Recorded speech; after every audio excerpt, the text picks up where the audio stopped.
Eu quero começar a minha conversa com vocês cumprimentando a minha companheira Janja, meu companheiro vice-presidente Geraldo Alckmin, a nossa querida companheira presidenta do PT, Gleisi Hoffmann, o nosso querido Paulo Camoto, presidente da Fundação Perseu Abramo, os nossos queridos governadores Eumano Freitas do Ceará, Fátima Bezerra do Rio Grande do Norte e Jerônimo Rodrigues da Bahia. Quero cumprimentar os nossos senadores, cumprimentando o nosso líder no Senado, o companheiro Jacques Wagner.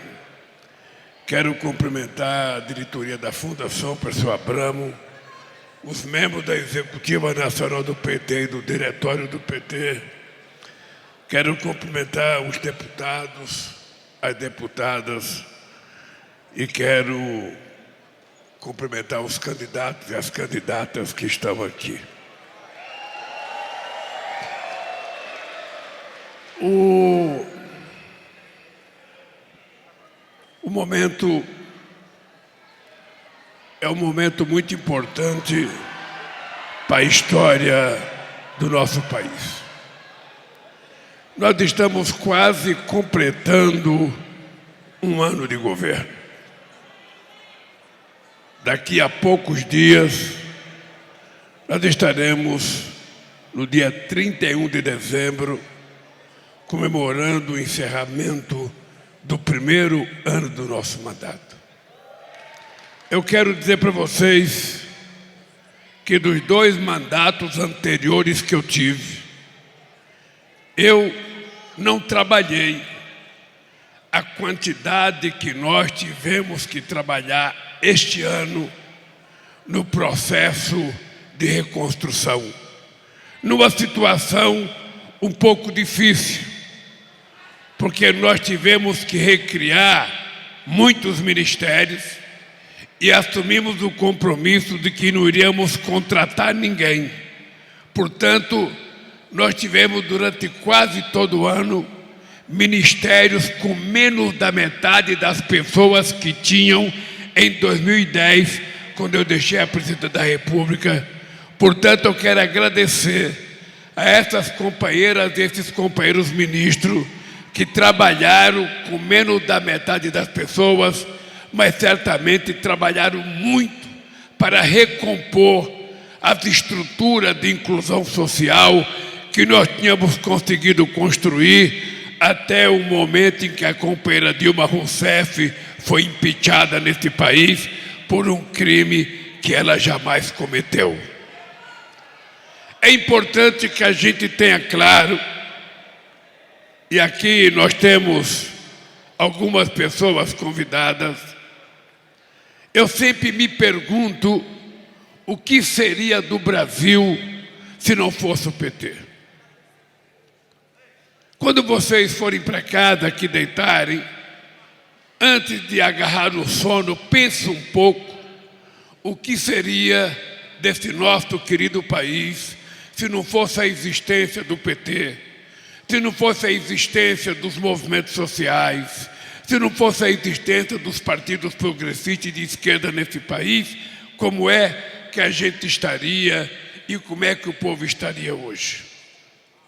É importante lembrar que esse partido, que já foi ameaçado de destruição há muito tempo atrás, tinha um senador que era presidente de um partido que dizia que era preciso acabar essa praga desse partido chamado PT. Eles acabaram e nós estamos aqui. Quem não se lembra que esse partido, com apenas 8 anos, disputou a primeira eleição em 89, junto com pessoas muito importantes. Não era gente pouco importante, era Dr. Ulisses Guimarães, era Leonel de Moura Brizola, era Aleuriano Chaves, era companheiro Mário Covas, era Fife Domingos, e Paulo Maluf, apenas para citar algumas das pessoas que disputaram as eleições de 89. E esse partido, com apenas 8 anos de existência, esse partido foi para o segundo turno pela primeira vez. A partir dessa experiência bem-sucedida, nós fomos para o segundo turno, nós fomos o segundo colocado em 89, o segundo colocado em 94, o segundo colocado em 98, o primeiro colocado em 2002, o primeiro colocado em 2006, o primeiro colocado em 2010, o primeiro colocado em 2014, o segundo colocado em 2018 e o primeiro colocado outra vez em 2022. Este partido também já governou muitas cidades importantes nesse país. Agora tem coisa que a gente não consegue explicar. Como é que a gente já governa há 20 anos a Bahia e a gente não conseguiu ganhar Salvador? E como é que a gente explica nunca ter ganho o governo de São Paulo? Perdemos 4 eleições para o Alckmin, mas já governamos a capital 3 vezes, já governamos a região metropolitana durante muito tempo. Chegou um tempo que a gente governava como prefeito mais gente do que o Alckmin governava como governador, porque a região metropolitana tinha 22 milhões de habitantes. Nós governamos quase todas as cidades importantes. Nunca ganhamos Pernambuco com o PT, mas ganhamos com o PSB e tivemos a prefeitura 3 vezes na nossa mão. Só perdemos porque nós cansamos de brigar internamente e nós mesmos nos derrotamos. Já ganhamos a prefeitura de Fortaleza desde 1985, com a nossa querida companheira saudosa Maria Luísa Fontinelli. Quem não se lembra que em 1975, um companheiro chamado Darcy Ercos, na capital do estado de Goiás, pai da companheira Adriana, foi candidato pela primeira vez e ele tinha uma das coisas mais extraordinárias, que era o programa de televisão chamado Cadeira de Barbeiro. Ele chegava até matar barata no programa de televisão. E ele ganhou as eleições. Eu não esqueço nunca que à meia-noite pararam a apuração, porque era preciso começar no dia seguinte. O Darcy Acosta estava na frente. E quando foi 8 horas da manhã, que nós fomos lá para abrir as urnas, eles já tinham aberto as urnas e tinha ganhado as eleições de nós. Eu liguei para o companheiro ministro da Justiça para fazer uma questão. Nós perdemos para o governador que foi ministro da Agricultura do Sarney. Mas eu lembro que eu liguei para o ministro da Justiça e eu falei: ministro, é o seguinte, roubaram a gente. O Iris Rezende roubou a gente, ministro. Nós ganhamos as eleições. Ele falou: ô Lula, já abriram as urnas? Eu falei: já. Então não posso fazer mais nada. E nós perdemos a eleição de Goiânia, numa das vitórias mais extraordinárias. Quem é que não lembra o sacrifício da nossa primeira vitória em Diadema, Gleice? 2 metalúrgicos, Gilson Menezes e Juraci. Os 2 já morreram. Mas foi a primeira campanha de prefeito feita por 2 peão. Um trabalhava na Scania, outro trabalhava na Mercedes-Benz. Era campanha de porta em porta. Não tinha dinheiro, não tinha orçamento secreto. Um empresário que queria dar dinheiro para o PT. Era campanha na sola do sapato. Era andando e batendo palma e conversando com as pessoas. Era campanha na feira conversando com pessoas. Era campanha na porta de fábrica. Era campanha na porta de banco. Era campanha no comércio. Esse partido, que com essas atitudes fez a gente se transformar no partido mais importante da esquerda na América Latina, este partido precisa voltar um pouco a ser como era no começo, para a gente reconquistar a credibilidade que muitas vezes a facilidade nos tira do jogo. Hoje, ninguém quer fazer campanha sem dinheiro. Ninguém quer fazer campanha sem dinheiro. Hoje, a gente sabe que é muito difícil a disputa eleitoral, tal como ela está colocada. E eu não vou dizer das coisas que a companheira Gleice falou. Porque se o partido quiser boas informações para ganhar as eleições, eu digo para vocês que não tem nenhum governo e nenhum país que em tão pouco tempo conseguiu fazer o que nós fizemos nesses primeiros 12 meses de governo. Mas não é isso que vai ganhar as eleições. Isso pode ajudar a ganhar as eleições. O que vai ajudar a gente a ganhar as eleições é a gente ter coragem de fazer o embate político e ideológico com os nossos adversários, para que a gente possa mostrar a diferença dos projetos de cidade que cada um de vocês vai construir. Houve um tempo em que candidato a prefeito, o Alckmin foi prefeito em Pindamonhangaba há muito tempo atrás. Houve um tempo que um candidato a prefeito, ele juntava dinheiro um ano antes e no ano da eleição para cavar o buraco, faltando 4 meses para as eleições. Houve um tempo em que, perto das eleições, as pessoas passavam distribuindo guia, sarjeta, poste, para vender a ideia de acontecer obra. Hoje, isso não ganha mais eleições. O que ganha as eleições é a narrativa do projeto que a gente quer para o país, para o nosso estado e para a nossa cidade. É a gente ter coragem de dizer que a democracia é um valor fundamental, não é uma coisa qualquer. E nós aprendemos a gostar da democracia com os 4 anos de experiência que nós tivemos agora há pouco, com os 4 anos do Trump. Nós aprendemos a amar o que é democracia, é viver democraticamente na diversidade, é a gente aprender a conviver com os diferentes, é a gente aprender a respeitar, é a gente não ser negacionista, é a gente aprender a ouvir o povo dizer o que a gente precisa fazer nesse país.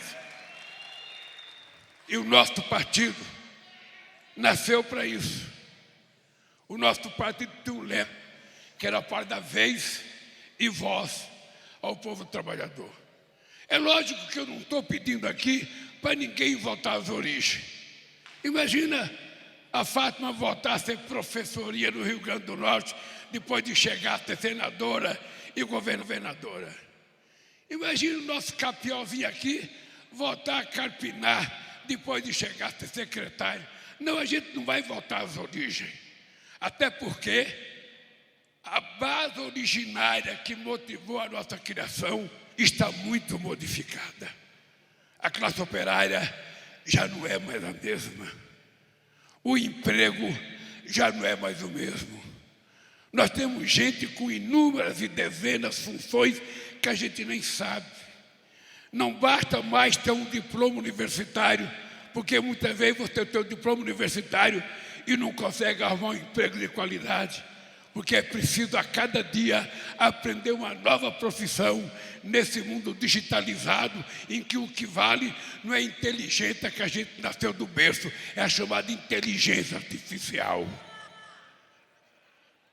Então, o Paulo Okamoto me dá muita esperança, porque faz uns 4 anos, Humberto, que ele não fala outra coisa para mim a não ser informação política.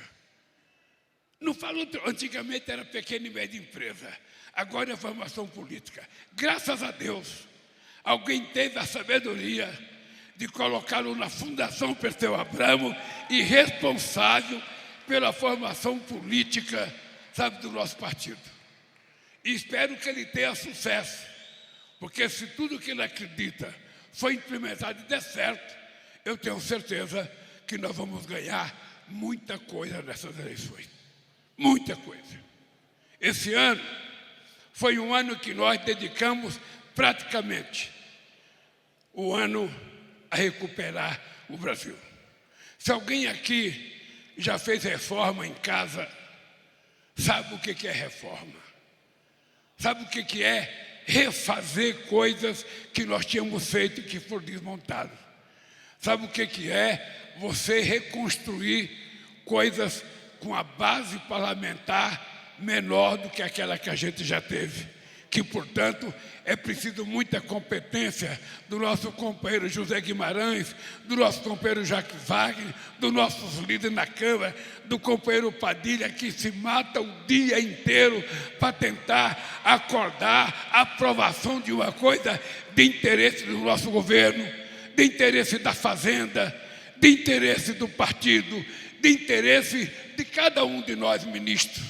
Ficou mais difícil, mas também nós aprendemos mais, porque é preciso conversar, é preciso ter paciência, e muitas vezes, no conceito que eu tenho de democracia, muitas vezes a gente cede quando a gente não conseguiria ceder, e não queria ceder, e muitas vezes a gente conquista coisas que a gente pensava que não fosse ganhar. Quem é que imaginou que a gente iria governar esse país 2 meses antes de tomar posse, com a tal da PEC da transição, que foi articulada de forma genial pelo Haddad, pelo Padilha, pelo Guimarães, pelo Jacques Wagner e por outros companheiros. Quem é que imaginava? E ainda nessa PEC da transição, tivemos que colocar 20 bilhões para resolver o problema do governo Bolsonaro. Mas nós fizemos. Fizemos porque era necessário fazer. E fizemos porque a gente sabia aonde a gente queria chegar. E vamos fazer mais, porque nós sabemos que é preciso conversar. Eu acho que o Haddad nunca fez tanta reunião à noite como ele está fazendo agora. Nunca. E muitas vezes, companheiros, reuniões difíceis. E nós temos que nos perguntar por que um partido que muitas vezes no discurso pensa que tem toda a verdade do planeta só conseguiu eleger 70 deputados. Por que tão pouco se a gente é tão bom? Por que tão pouco se a gente acha que a gente poderia ter muito mais? É preciso que a gente tente encontrar respostas dentro de nós. É preciso que a gente comece a encontrar respostas dentro de nós. Será que nós estamos falando aquilo que o povo quer ouvir de nós? Será que nós estamos tendo competência para convencer o povo das nossas verdades? Ou será que nós temos que aprender com o povo como é que a gente fala com ele? Como é que a gente vai chegar aos evangélicos com Pena Benedita? Se fosse fácil, eu colocava você, que é a mais linda evangélica desse país, para resolver os nossos problemas. Mas não é você. Não é individualmente um problema de uma pessoa. É uma narrativa que nós temos que aprender para conversar com essa gente, que são gente trabalhadora, gente de bem, gente que muitas vezes agradece à igreja ter tirado o marido da cachaça para cuidar da família, ter tirado o marido do sofrimento, da violência, para cuidar da família. Então nós precisamos aprender a construir o discurso para falar com essa gente. Como é que a gente vai convencer pequeno e médio empresário a votar em nós? Vocês pegam as pesquisas de opinião pública, a gente está percebendo que quem vota majoritariamente no PT são pessoas que ganham até 2 salários mínimos. Um metalúrgico de São Bernardo que ganha 8 mil reais já não quer mais votar na gente. Pega a pesquisa e vocês percebem que quem ganha acima de 5 salários mínimos já tem dificuldade de votar na gente. É porque essa pessoa ficou ruim? Não. É porque possivelmente essa pessoa elevou 1 milímetro o padrão de vida dela, de aprendizado dela, e nós não aprendemos a conversar com ela. Então, essas eleições municipais, ela vai servir para a gente aprender a discutir na cidade.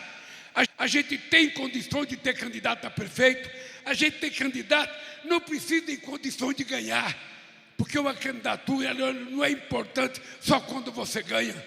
Você pode fazer uma candidatura, perder e você construir a base para a vitória no ano seguinte. Mas é preciso que a gente tenha coragem de escolher o melhor. Não pode ser as briguinhas internas do PT. A gente tem que escolher o melhor, aquele que vai melhor defender o partido, aquele que vai melhor defender as coisas do governo, aquele que vai melhor apresentar a proposta para a sociedade. Nós temos experiências exitosas. Se a gente não tiver candidato a prefeito, esse cara bom pode ser candidato a vereador. Que bom se a gente tivesse pelo menos um vereador em cada município brasileiro, por menor que ele fosse.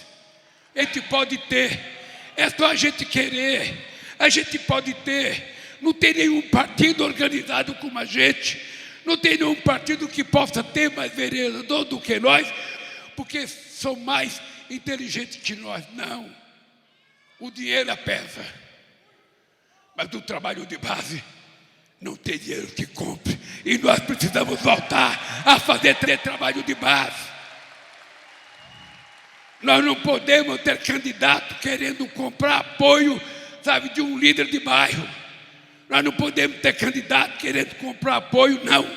O apoio a gente conquista, a gente trabalha, a gente vai para a rua, a gente monta comitê, a gente monta grupo de pessoas para ajudar a gente. Sempre foi assim. Por que está difícil? Porque o nosso partido também tem problemas. Vocês sabem que eu tenho muito orgulho, porque essa moça aqui, quando ela foi candidata a presidente do partido, muita gente dizia: a Gleice não pode ser candidata, porque ela só fala para dentro, ela não fala para fora. Eu dizia: gente, mas nós estamos precisando de alguém que fale para dentro. Nós precisamos ter alguém que o PT respeite, alguém que o PT gosta, alguém que trabalha no PT. E hoje, eu posso dizer nessa conferência nacional do PT, graças a Deus, você é a presidenta nacional do Partido dos Trabalhadores, que fez a gente enfrentar os anos difíceis de 2018, da mesma forma que o companheiro Rio Falcão, que viveu um dos piores períodos do partido, em que a gente toda semana tinha que fazer uma nota publicando que não era aquilo que eles falavam. Toda semana tinha uma nota, era toda semana uma acusação, não importa que fosse verdade ou mentira, mas todo dia tinha uma nota. E eu sei o que o Falcão enfrentou. Quantas vezes tentaram? Ele é baixinho, ele é um cara maçudo como eu, forte. E muitas vezes tinha gente que queria agredir ele no restaurante, na calçada. Ainda bem que ele andava com o Campos, que era mais forte e ajudava a defender. Mas ele é corajoso, ele foi para cima muitas vezes. Gente, eu estou falando de uma coisa que o nosso partido não pode perder. E eu vou dizer que a gente começou a recuperar, Gleice, com aquela vigília que foi feita para me defender. Eu, sinceramente, eu não acredito que tenha tido um outro momento na história política de qualquer país do mundo que teve pessoas tão extraordinárias como as pessoas que foram para a vigília, as que ficaram. Eu tenho que agradecer ao PT, tenho que agradecer ao MST, tenho que agradecer à CUT, tenho que agradecer aos vários movimentos e vários partidos, porque todo santo dia eu estava numa cela, mas eu ouvia bom dia Lula, boa tarde Lula e boa noite Lula durante 580 dias. Você não tem noção o que significa isso na vida de um homem político. Vocês não têm noção do que significa isso na alma de uma pessoa que tinha consciência da sua inocência. Foi vocês que me deram coragem. Gleice, vocês me deram coragem para dizer,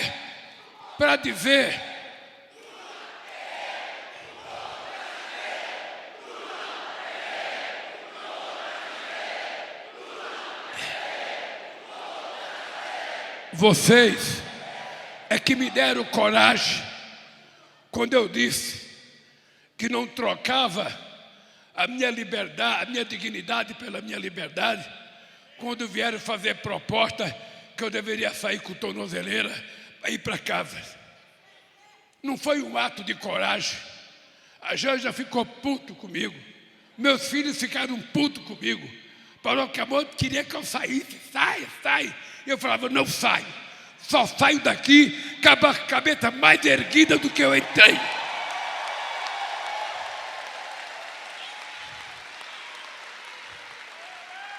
E foi isso que aconteceu por causa de vocês, por causa da lealdade de vocês, por causa dos compromissos de vocês. E somente vocês eram capazes de eleger uma pessoa que teve 9 horas de Jornal Nacional condenando ele. 59 capas de revista, mais de 680 primeiras páginas de jornais, me chamando de tudo que é teu nome.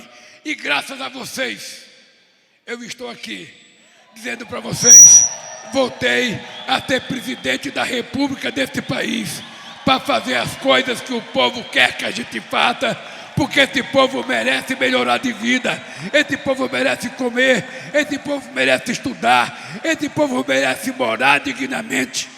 É isso que nós vamos fazer. Não tenho pressa, porque faz um ano e não aconteceu tudo. Alguém já plantou soja? Joga a semente, tem que esperar 4 meses. Pode ficar olhando, vai demorar 4 meses. Alguém plantou milho, vai demorar de 4 a 6 meses. As coisas não nascem no dia. 90% das coisas que nós anunciamos, ainda não brotou. Ainda não brotou. E é o ano que vem. É o ano que vem que vai começar a brotar. E vocês vão estar em campanha. E vocês vão ter orgulho de dizer, nunca se tratou quilombola como está sendo tratado. Nunca se tratou indígena como está sendo tratado. Nunca se respeitou tantas mulheres como agora. Nunca se respeitou tanta juventude. Nunca se criou tantas políticas públicas para atender a diversidade do nosso povo. E é isso que vai acontecer. A cada dia vamos fazendo mais uma coisa. Se tiver dificuldade, a gente pode demorar um dia mais, mas a gente vai fazer. E eu quero te dizer, Cleiton, que aqui está o Haddad, que aqui estão outros ministros. E nós sabemos que a economia brasileira tem que crescer. E nós sabemos, para ela crescer, tem que ter investimento. E nós sabemos que para ter investimento, tem 2 investimentos. Um é privado, quando a gente tem projeto. Mas se não tiver privado, a gente tem que ter dinheiro público para fazer a economia crescer, para fazer gerar emprego e fazer distribuição de riqueza nesse país. É assim que vai acontecer. É assim. Eu, em janeiro, encontrei com a presidenta do FMI em Hiroshima. E ela veio conversar comigo, presidente Lula, porque a crise econômica está muito difícil. E porque o Brasil vai crescer como a 0,7%. Eu falei, que 0,7%? Você não conhece. Nós brasileiros não desistimos nunca. E agora a economia vai crescer no mínimo 3%. Os empregos, nós vamos chegar a 2 milhões. É muito? Não, é pouco, Cleiton, eu quero mais. E vocês também têm que querer mais. Nunca se contente com aquilo que a gente faz. Peçam mais. Porque quanto mais reivindicação, mais a gente tem coragem e motivação de fazer as coisas. Agora, voltando à questão municipal, porque vocês estão fazendo um curso aqui para aprender a ser candidato. Dinheiro vocês não vão ter, mas vão ter discurso. Limpa os ouvidos de manhã para ouvir muita coisa. Se a gente não tiver condições de ter uma candidatura competitiva que possa orgulhar o nosso partido durante a campanha, a gente tem que procurar aliados para fazer acordo. A gente, se não tem um candidato, a gente tem que apoiar um cara mais próximo de nós, um cara disposto a construir uma linha programática para a cidade conosco. A gente pode fazer, eu vou aí, meu amor, a gente pode fazer as pessoas assumirem o compromisso. A gente tem que fazer acordo com os partidos de esquerda, com pessoas democráticas, com pessoas que vão cumprir aquilo que a gente acordar. Cada um de vocês sabe as dificuldades da cidade de vocês. Não é o presidente da República que vai saber o que está acontecendo na cidade de vocês. Cada um de vocês é que sabe quem é a pessoa para ser candidata. Então escolham. Escolham com sabedoria, com inteligência. Porque não foi fácil convencer no primeiro momento a militância do PT de que o Alckmin seria o vice ideal para eu ganhar as eleições. Não foi fácil. Muita gente falava para mim, porra, Lula, mas ele foi teu adversário. Eu falava, que bom. É desse que eu preciso. Eu preciso de alguém que não é meu. Alguém que é político, mas não é necessariamente do meu partido. Alguém que possa somar. Alguém que possa falar com pessoas que eu não consigo falar. Tem gente que não gosta de mim e não adianta teimar. Não gosta, não gosta. A pessoa não é obrigada a gostar de mim. Mas se não gosta de mim e o Geraldo Alckmin for falar, a pessoa fala, pô, peraí, o Lula não é tão ruim assim. Porque o problema nosso não é fazer tudo o que as pessoas querem. Qualquer um petista do governo pode mostrar para vocês em qualquer estado da federação o agronegócio que votou majoritariamente contra nós, nunca recebeu a quantidade de dinheiro que recebeu nesse plano safra que nós fizemos agora. Nunca. E vamos fazer mais, porque nós não queremos fazer para eles, nós queremos fazer pelo país. E eu vou contar uma historinha para vocês. Em 2005 eu era presidente, nós colocamos um container num guindaste na frente do ministério onde o Alckmin trabalha. Na época era o Furlan. Nós tínhamos conseguido, Edinho, fazer 100 bilhões de dólares de fluxo comercial. A somatória entre o que a gente exportava e o que a gente importava deu 100 bilhões de dólares. Nós fizemos um container que ficou lá meses.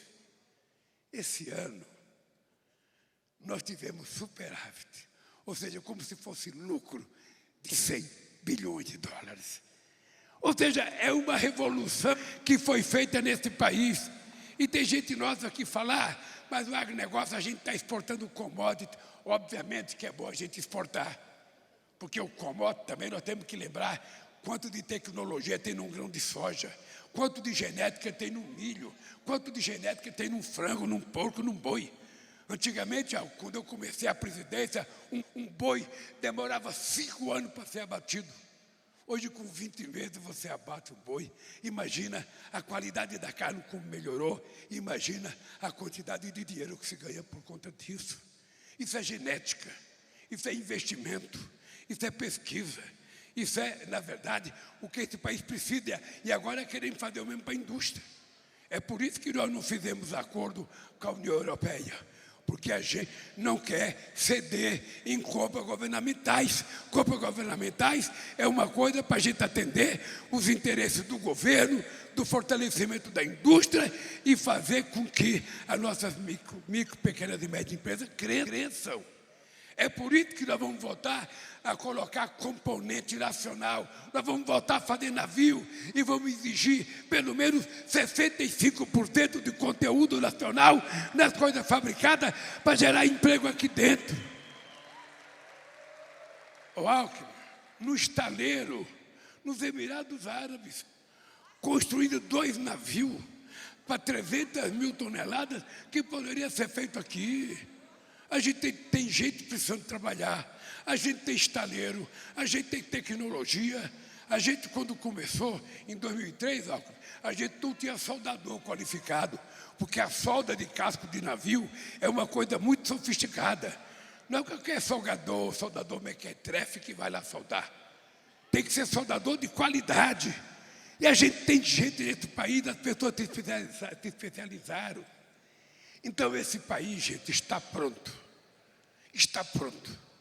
para a gente fazer ele se transformar, sabe, numa grande economia.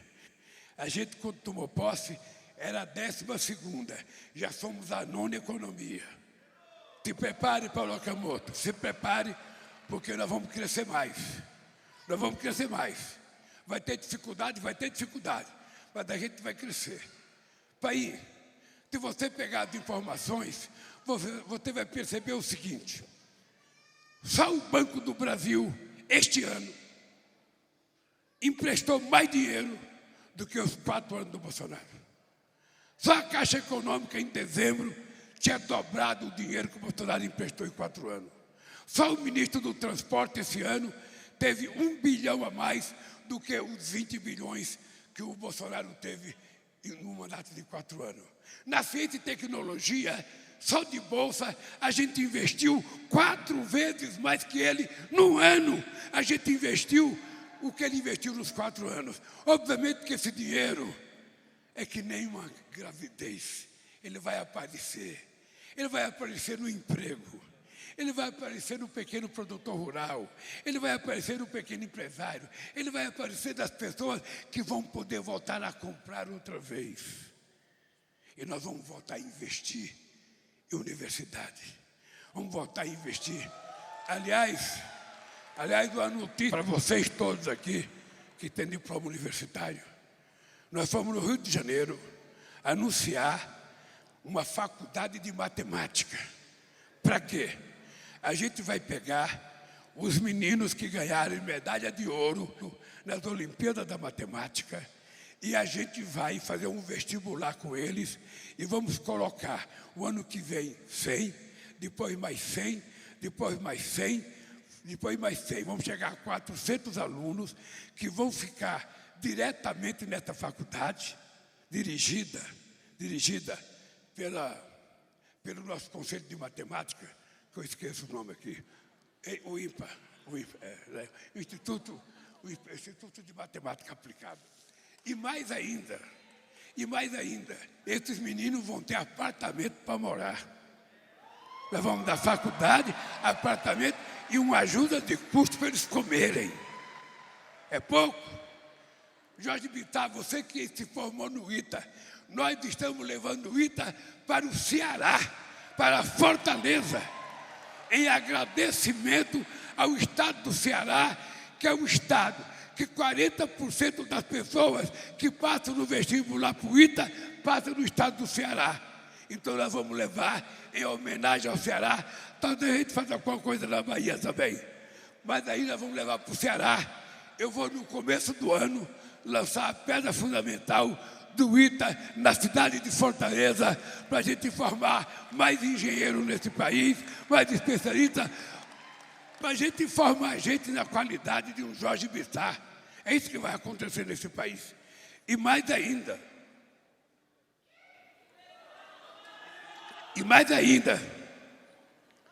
no tempo que eu tomava um conhaquezinho, um só resolvia meu problema.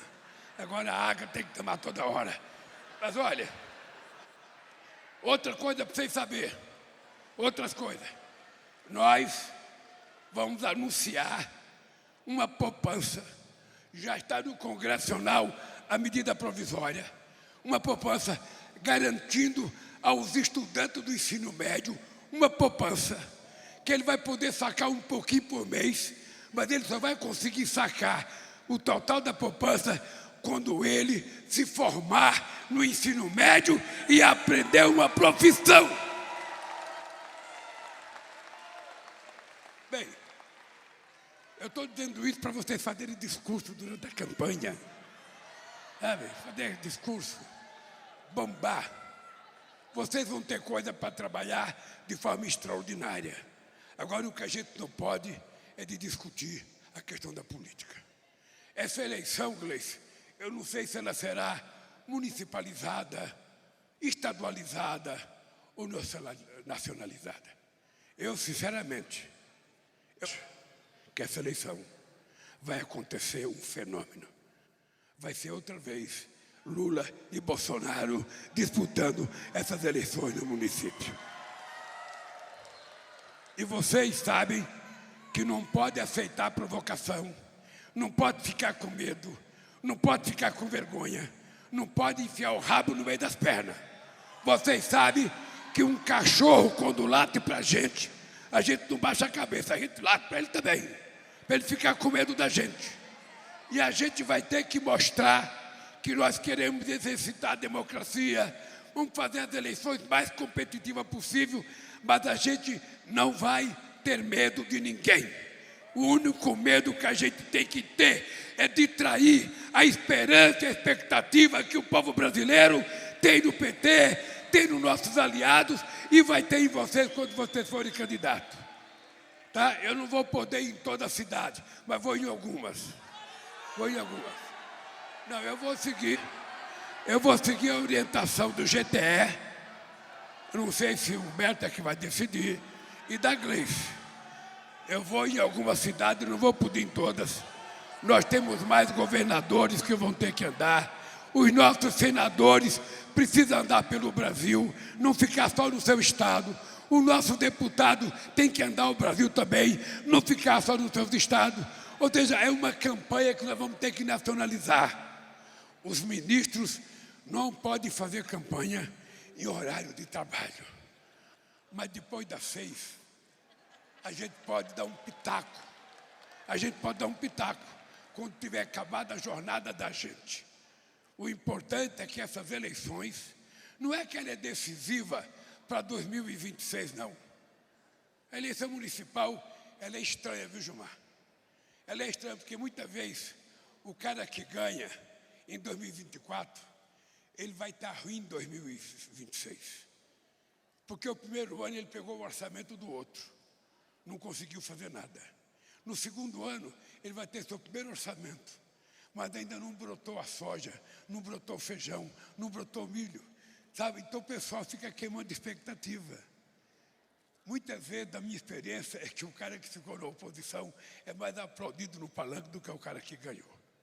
Isso não significa que alguém queira perder para ser mais aplaudido, não.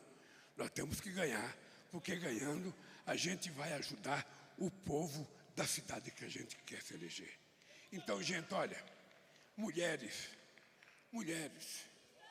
se vocês quiserem encontrar uma motivação de participação da mulher, sabe? E não quiserem apenas a política como exemplo, olhe o time feminino do Corinthians jogar. É tetra na Libertadores, é penta no Brasileiro, não tem ninguém. Então é o seguinte, vocês têm que entrar na política. Não basta ficar reclamando, porque mulher não tem vez, porque mulher não. Quem decide são vocês. Quem bota a cara, sabe, para bater também é vocês. Então não tenham medo. A gente vai ter que enfrentar muito preconceito ainda, mas isso é uma coisa da humanidade. Mas nós temos que enfrentar. Se a gente não enfrentar, a gente não vence o preconceito. Sabe, a gente não pode... É como um apelido. A pessoa coloca um apelido na gente, a gente nervoso, o apelido pega. Se a gente ficar quieto, não pega. Na campanha é diferente. Se candidatem nas cidades que vocês moram. Os partidos têm que saber em conta que nós temos interesse, que a diversidade esteja representada na nossa chapa. Na nossa chapa tem que estar representada a cara da sociedade brasileira. A única coisa que eu posso prometer para vocês é que eu prometo ser um bom cabo eleitoral, fazendo as coisas corretas para vocês sentirem orgulho daquilo que está acontecendo no Brasil. E posso dizer para vocês, em nome de todo o governo, a gente não vai falhar, a gente não vai errar, a gente vai outra vez ser motivo de orgulho das mudanças positivas que vão acontecer nesse país. Gente, eu vou terminar só dizendo para vocês, olhe, vou terminar dizendo para vocês uma coisa, depende única e exclusivamente de nós. Não adianta vocês imaginar que a Gleice vai ter dinheiro para arrumar. A gente vai ter sempre problemas. E vocês já aprenderam que o problema não é só dinheiro. Dinheiro ajuda, mas um trabalho de base ajuda muito. Não tem, coloque sandália havaiana. Se não tiver, coloque uma bota qualquer e ande. Vá visitar cada casa, conversar com mulher, conversar com homem. Sabe, vai na igreja, converse com o pastor, mas sobretudo converse com as mulheres e os homens que estão lá. Sabe, vamos na igreja católica a mesma coisa, não precisa só conversar com o padre.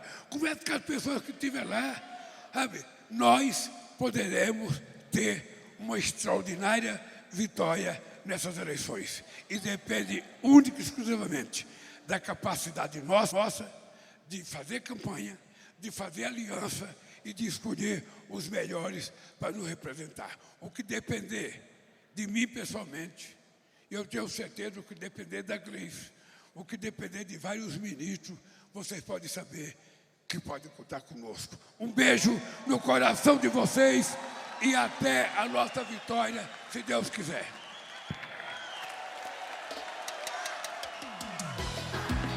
O que é isso aí, menino? Aumente esse som.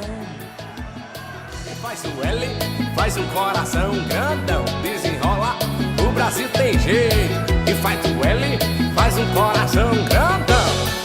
Vem! Lula é o cara é o Lula, o coração da gente que te pediu. Lula é o cara é o Lula. Obrigado pela presença de todos e o melhor presidente do Partido dos Trabalhadores, das trabalhadoras. Obrigado a vocês que acompanharam pela TV PT.